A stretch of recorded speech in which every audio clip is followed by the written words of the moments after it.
Is it time to go electric? We'll find out in today's video. I'll include a link to the Doug Smith Kia's website in the description down below. I'll also include a link to my car buying guide. And if you have any questions, by the way, on these Kias, just ask for AJ. Let's get into it.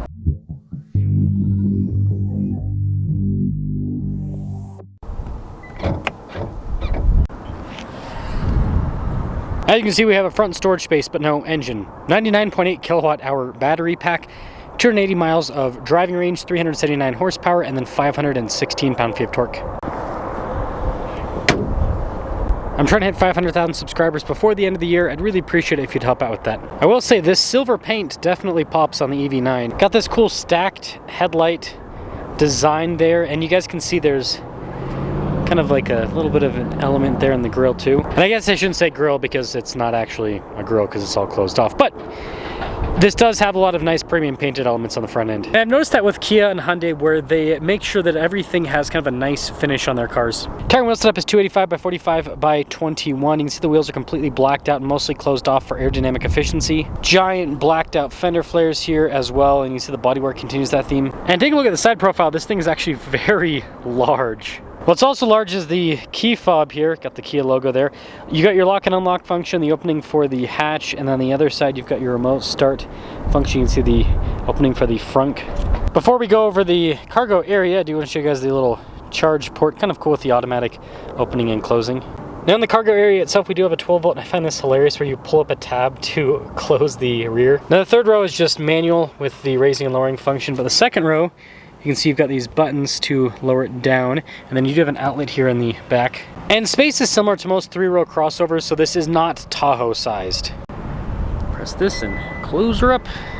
I like how the light kind of arcs down here on the EV9. Now one thing that I think the EV9 definitely proves is that you can make an EV functional, but then also look good. I mean seriously, half the EVs out there are super ugly. I mean look at the Mercedes EQ cars. Let's now pop inside. Also, pop-out door handles are cool. Sunshade here for the rear passengers. You get nice soft touch all over the door panel too. The rear passengers also get heated and ventilated seats. And when you take a look at the seats, they have a really nice finish on them. All the adjustments are nicely labeled too. Legroom in the back is good. You got a little storage pocket, some cup holders here. You can see the little USB port there on the side. That's the adjustments for the front seat. And then headroom back here is actually really good. The rear passengers also have control of their own climate zone, and there's a really nice finish on the vents in the back too. Legroom here in the back is actually really good. You do also get some cup holder action, USB port, and I get my own window. Let's now pop up front. More nice trim on the front door panel. Blind spot monitoring with the mirrors. We also have our memory function down below for the seats. You've got heated and cooled seat functions, massaging seats too.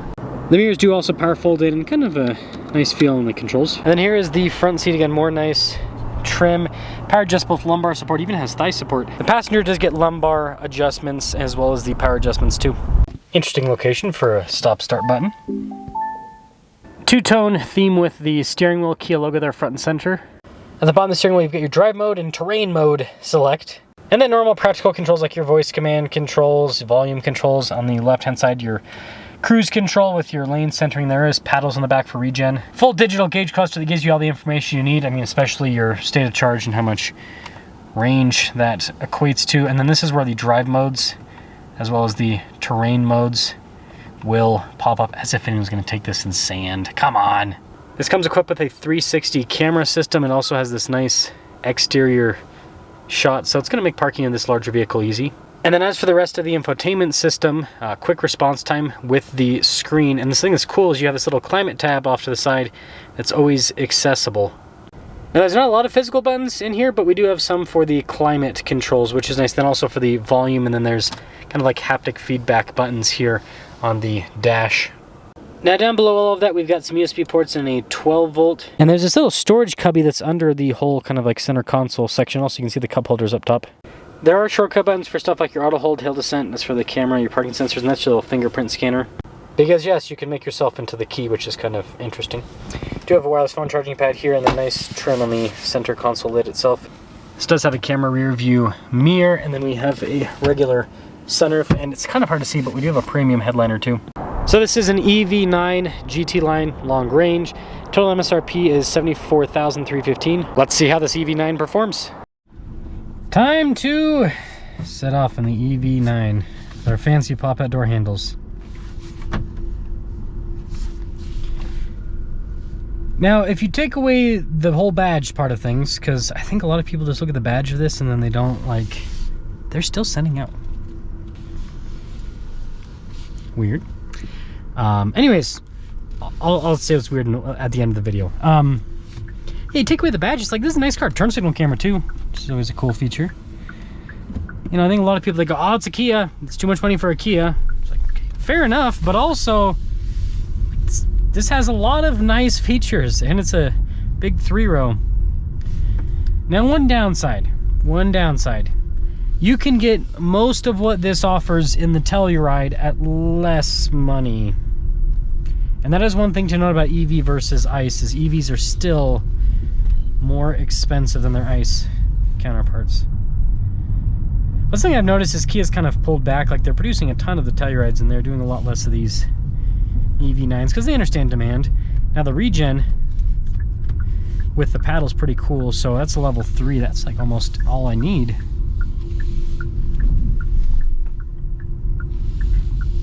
It's pretty aggressive at that.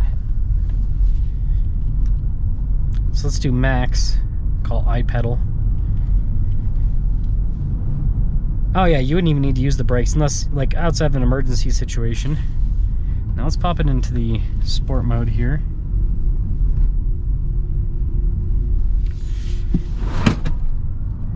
I guess that seat wasn't locked in. Now it is. That's pretty quick. That's pretty quick.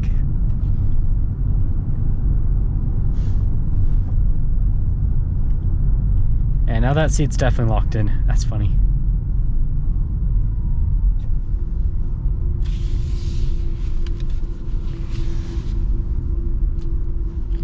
Yeah, turning radius on this is pretty good too. Oh! Yeah, it's quick. Jiminy cricket. Man, these EVs, so quick. Ooh, that's not me at all. That's all the car. That's cool. This drives really well. I mean, this is a nice car. This is seriously a nice car. I just don't know how many families are looking for a 3-row EV. And that's the thing to note is, right now, I think all of the EV demand, like, and this, I'm not being, people are gonna think I'm judgmental, but whatever. All the EV demand is basically like 2 demographics, well, maybe 3 demographics. Okay, so the first one is just single people. EVs actually make quite a bit of sense for a lot of single people. When I say single, I'm talking not married, no kids. It makes quite a bit of sense, right? If you're not going to be doing, like, most people, they live relatively close to where they work, and so it's like you just charge up, you don't have to worry about going to the gas station. Like, it's a pretty good lifestyle. And then the other demographic I see is especially here in Utah, because Utah actually still has quite a few households that are single income, where the person that's working will have an EV. So they'll have like a, you know, regular ICE car for the family car, and then the commuter car will be an EV. That's kind of like the main demographic. And so the reason I'm bringing that up is this is a family SUV. I don't think there's a lot of people looking for an electric family SUV. I think that most people are looking for basically a commuter car. It's either they're gonna have something else as the family car, or they don't have a family, so they don't need a family car. But again, really cool concept. Maybe EVs will be more popular in the future, but I think it's going to take some time, especially for something like this. Like, I mean, my wife and I, when we looked for our family SUV, we did not even consider EVs, because it's like, can't go on a road. We're not going to deal with the road trip shenanigans that are associated with EVs, where you've got to charge up like 50 times and it takes forever. So I don't know. That's just my 2 cents. I think the EV9, I just think that the concept doesn't really make sense in this market. I think that EV manufacturers should just stick with basically Model 3, Model Y sized vehicles. You know, so a crossover and a sedan, and that's what will work for now.